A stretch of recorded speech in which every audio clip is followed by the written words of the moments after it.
Hey, real quick before the story starts, if you like lit reading, I've got something new you might enjoy. It's called New Tales Told, original short stories. Same voice, same vibe. Just search for New Tales Told right here in this podcast app. And just so you're not surprised, there may be some ads before the story. Sorry, we have to pay the bills.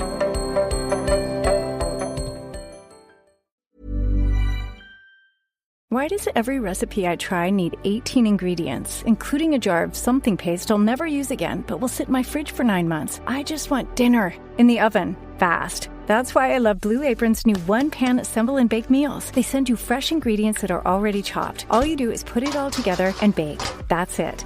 No chopping, no weird leftovers, just delicious, easy-to-make meals. Get 20% off your first 2 orders with code APRON20. Terms and conditions apply. Visit blueapron.com/terms for more.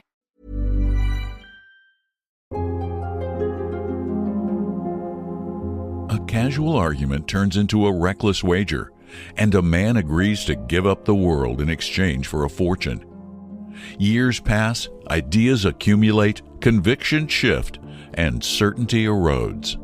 What begins as a test of endurance becomes something far stranger, a quiet confrontation with freedom, knowledge, and the cost of being alive. The bet is not about winning or losing. It's about what remains when everything familiar is stripped away. Here now is The Bet by Anton Chekhov.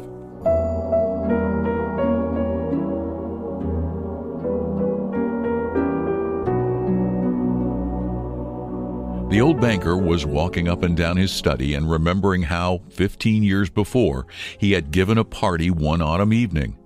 There had been many clever men there, and there had been interesting conversations. Among other things, they had talked of capital punishment. The majority of the guests, among whom were many journalists and intellectual men, disapproved of the death penalty. They considered that form of punishment out of date, immoral, and unsuitable for Christian states. In the opinion of some of them, the death penalty ought to be replaced everywhere by imprisonment for life. "I don't agree with you," said their host, the banker. "I have not tried either the death penalty or imprisonment for life, but if one may judge a priori, the death penalty is more moral and more humane than imprisonment for life. Capital punishment kills a man at once, but lifelong imprisonment kills him slowly. Which executioner is the more humane? He who kills you in a few minutes, or he who drags the life out of you in the course of many years?"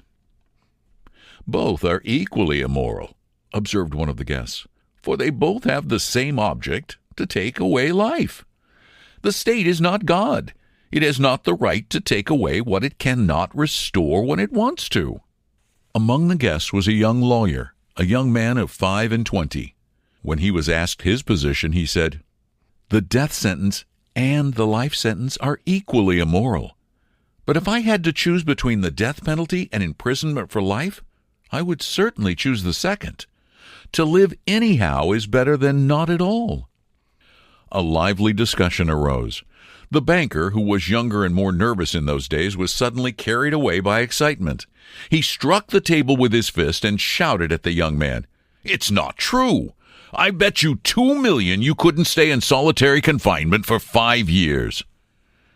"If you mean that in earnest," said the young man, "I'll take the bet, but I would stay not 5, but 15 years. 15? Done!" cried the banker. "Gentlemen, I stake 2 million. "Agreed. You stake your millions, and I stake my freedom," said the young man. And this wild, senseless bet was carried out. The banker, spoilt and frivolous, with millions beyond his reckoning, was delighted at the bet. At supper he made fun of the young man and said, "Think better of it, young man, while there is still time. But you are losing 3 or 4 of the best years of your life. I say 3 or 4 because you won't stay longer. Don't forget either, you unhappy man, that voluntary confinement is a great deal harder to bear than compulsory.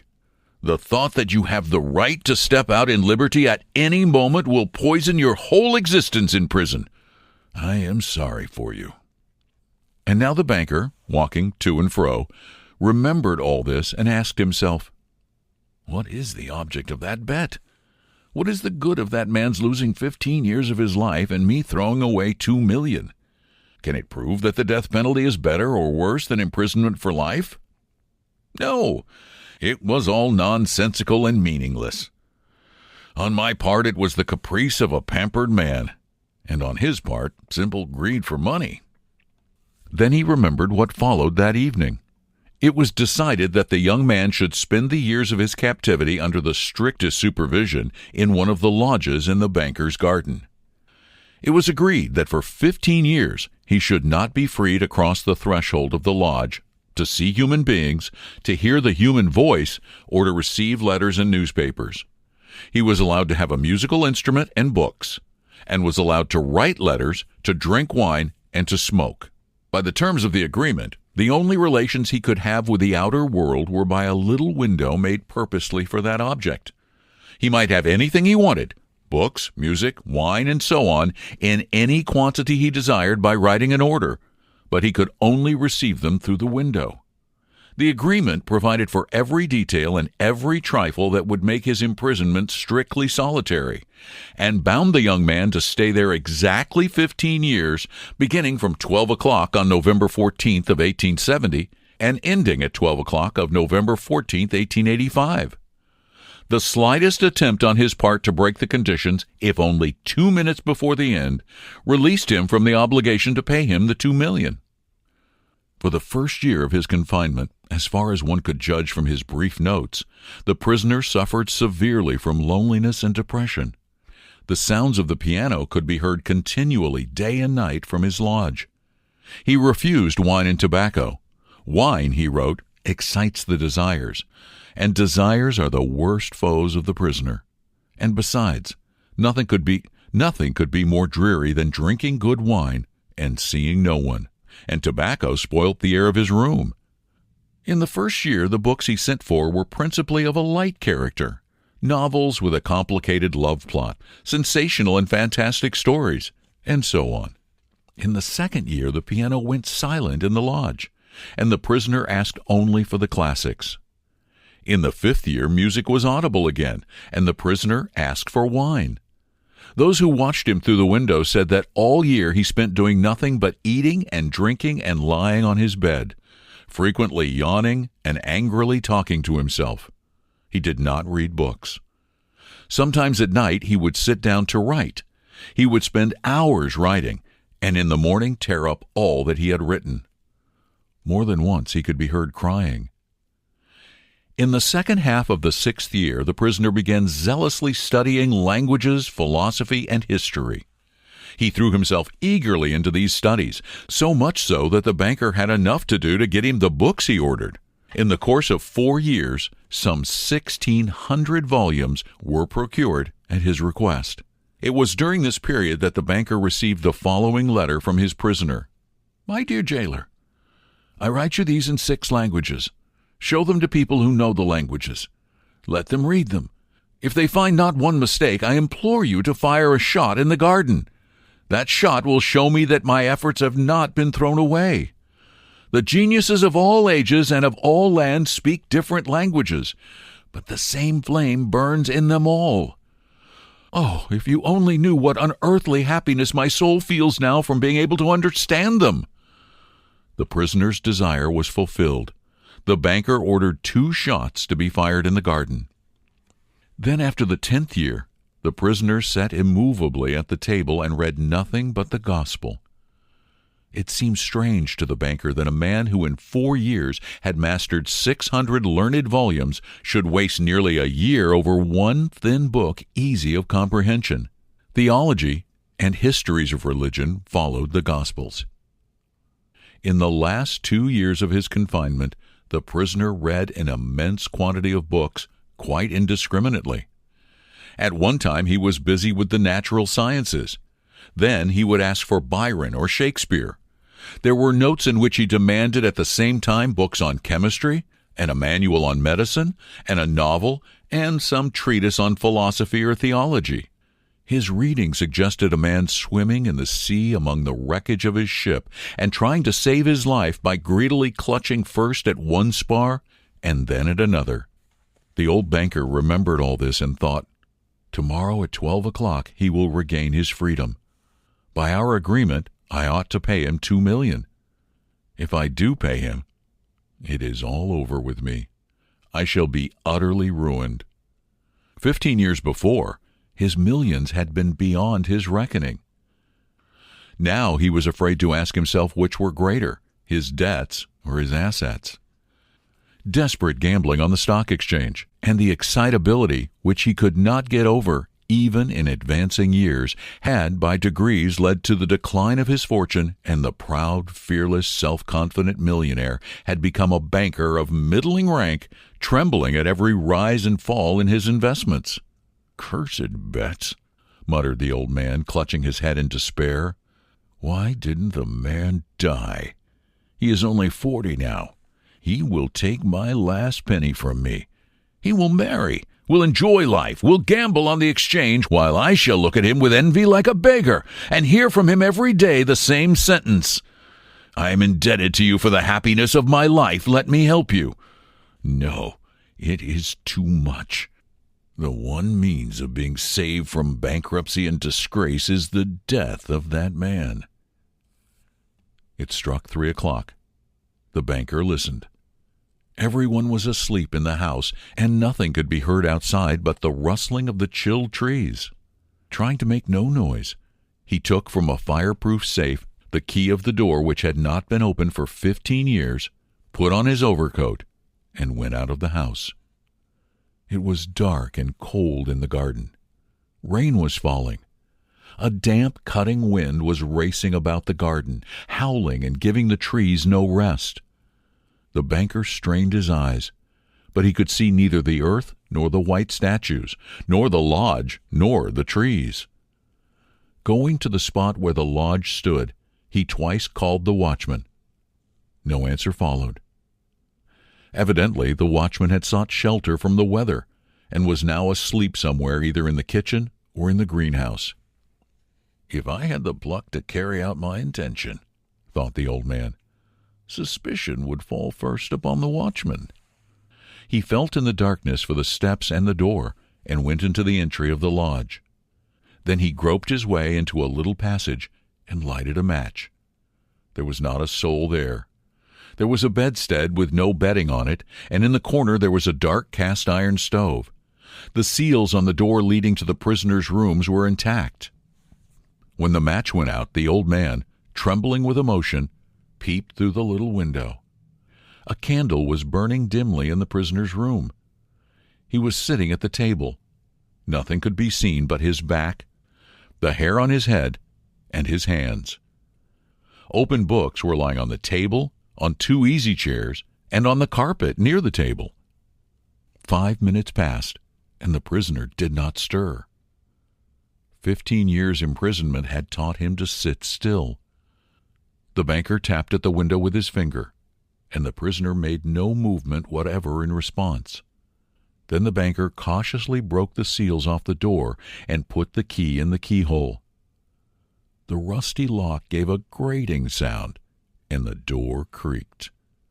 The banker expected to hear at once footsteps and a cry of astonishment, but 3 minutes passed, and it was as quiet as ever in the room. He made up his mind to go in. At the table, a man unlike ordinary people was sitting motionless. He was a skeleton with the skin drawn tight over his bones, with long curls like a woman's, and a shaggy beard. His face was yellow with an earthy tint in it. His cheeks were hollow, his back long and narrow, and the hand on which his shaggy head was propped was so thin and delicate that it was dreadful to look at it. His hair was already streaked with silver, and seeing his emaciated, aged-looking face, no one would believe he was only 40. He was asleep. In front of his bowed head there lay on the table a sheet of paper on which there was something written in fine handwriting. "Poor creature," thought the banker. "He is asleep and most likely dreaming of the millions. And I have only to take this half-dead man, throw him on the bed, stifle him a little with the pillow, and the most conscientious expert would find no sign of a violent death. But let us first read what he has written here." The banker took the page from the table and read as follows. Tomorrow at 12 o'clock I regain my freedom and the right to associate with other men. But before I leave this room and see the sunshine, I think it necessary to say a few words to you. With a clear conscience, I tell you, as before God who beholds me, that I despise freedom and life and health and all that in your books is called the good things of the world. For 15 years I have been intently studying earthly life. It is true I have not seen the earth nor men, but in your books I have drunk fragrant wine. I have sung songs. I have hunted stags and wild boars in the forest, have loved women, beauties as ethereal as clouds, created by the magic of your poets and geniuses, have visited me at night, and have whispered in my ears wonderful tales that have set my brain in a whirl. In your books I have climbed the peaks of Elburz and Mount Blanc, and from there I have seen the sunrise and have watched it at evening flood the sky, the ocean, and the mountain tops with gold and crimson. I have watched from there the lightning flashing over my head and cleaving the storm clouds. I have seen green forests, fields, rivers, lakes, towns. I have heard the singing of the sirens and the strains of the shepherds' pipes. I have touched the wings of comely devils who flew down to converse with me of God. In your books I have flung myself into the bottomless pit, performed miracles, slain, burned towns, preached new religions, conquered whole kingdoms. Your books have given me wisdom. All that the unresting thought of man has created in the ages is compressed into a small compass in my brain. I know that I am wiser than all of you. And I despise your books. I despise wisdom and the blessings of this world. It is all worthless, fleeting, illusory, and deceptive like a mirage. You may be proud, wise, and fine, but death will wipe you off the face of the earth as though you were no more than mice burrowing under the floor, and your posterity, your history, your immortal geniuses will burn or freeze together with the earthly globe. You have lost your reason and taken the wrong path. You have taken lies for truth, and hideousness for beauty. You would marvel if, owing to strange events of some sorts, frogs and lizards suddenly grew on apple and orange trees instead of fruit, or if roses began to smell like a sweating horse. So I marvel at you who exchange heaven for earth. I don't want to understand you. To prove to you in action how I despise all that you live by, I renounce the 2 million of which I once dreamed as of paradise, and which I now despise.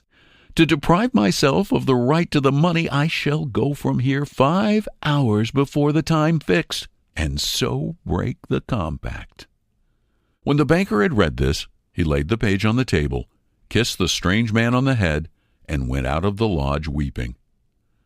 At no other time, even when he had lost heavily on the stock exchange, had he felt so great a contempt for himself. When he got home, he lay on his bed, but his tears and emotion kept him for hours from sleeping. Next morning, the watchman ran in with pale faces and told him they had seen the man who lived in the lodge climb out of the window into the garden, go to the gate, and disappear. The banker went at once with the servants to the lodge and made sure of the flight of his prisoner.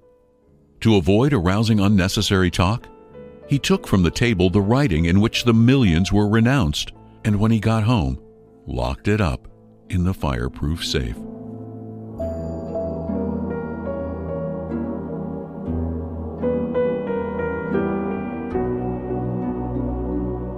Anton Chekhov was a Russian physician, playwright, and one of the most influential short story writers in literary history. Rejecting melodrama and moral verdicts, Chekhov focused instead on ambiguity, restraint, and psychological truth. His characters are rarely heroic or villainous, only human, trapped by their own assumptions and desires. With precision and empathy, Chekhov reshaped modern fiction, insisting that a writer's task was not to answer questions, but to ask them so clearly that the reader cannot escape. Thanks so much for listening. If you liked what you heard, please check out all of our short stories both on this podcast and our universe of podcasts at shortstoryverses.com. I'm Don McDonald.